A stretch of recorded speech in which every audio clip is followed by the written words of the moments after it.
একটি সাধারণ পরিবারে জন্ম নেওয়া মোহাম্মদ রবিউল হোসেন রাদের ছোটবেলা কেটেছে অন্য 10টি সাধারণ শিশুর মতোই। পড়াশোনার পাশাপাশি তার নেশা ছিল গেমিং। কিন্তু কে জানত একদিন এই নেশাই তাকে সারা দেশের গেমিং কমিউনিটির আইকন বানিয়ে তুলবে। রাদের পেশাদার গেমিং যাত্রা শুরু হয় ফ্রি ফায়ার দিয়ে। শুরুতে মোবাইল দিয়ে খেলা শুরু করলেও তার অসাধারণ গেম প্লে দেখে সবাই অবাক হয়ে যেত। ধীরে ধীরে তিনি তার ইউটিউব চ্যানেল রাদ ভাই ওয়াইটি শুরু করেন। তবে তার জীবনের মোড় ঘোরে তখন, যখন তিনি বাংলাদেশের গেমারদের মধ্যে র্যাঙ্ক পুশ করে সবাইকে ছাড়িয়ে যান। তার এই অদম্য জেদ আর পরিশ্রমের ফলেই তিনি সারা দেশের গেমারদের কাছে বাংলাদেশ টপ 1 হিসেবে পরিচিতি পান।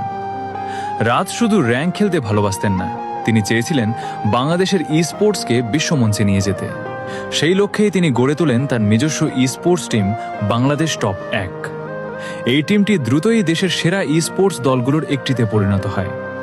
2026 সালের শুরুর দিকেও তিনি তার দলের সাথে বিভিন্ন বড় টুর্নামেন্টে দাপট অব্যাহত রেখেছেন। ব্যক্তিগত ও ক্যারিয়ার সংক্রান্ত তথ্য মোহাম্মদ রবিউল হোসেন রাদ ভাই ওয়াইটি। জন্ম তারিখ ও জন্মসাল 17 ফেব্রুয়ারি।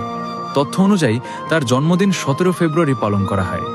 তার সঠিক জন্মসাল নিয়ে পাবলিকলি অনেক বিতর্ক থাকলেও বিভিন্ন সোর্স অনুযায়ী তিনি 2000 দশকের শুরুর দিকের, সম্ভবত 2001 বা 2003 সাল। বর্তমান বয়স। জন্মসালের ভিত্তিতে তার বর্তমান বয়স আনুমানিক 21 থেকে 23 বছর 2026 সাল অনুযায়ী। ডিসেম্বর 2024-এ তার ইউটিউব চ্যানেলে 1 মিলিয়ন সাবস্ক্রাইবার পূর্ণ হয়। সাফল্য। বর্তমানে তার চ্যানেলে 18 লক্ষাধিক 1.8 মিলিয়ন প্লাস সাবস্ক্রাইবার রয়েছে। রাদ ভাই আজ শুধু একজন গেমার নন, তিনি বাংলাদেশের হাজার হাজার তরুণ গেমারের কাছে একটি অনুপ্রেরণার নাম।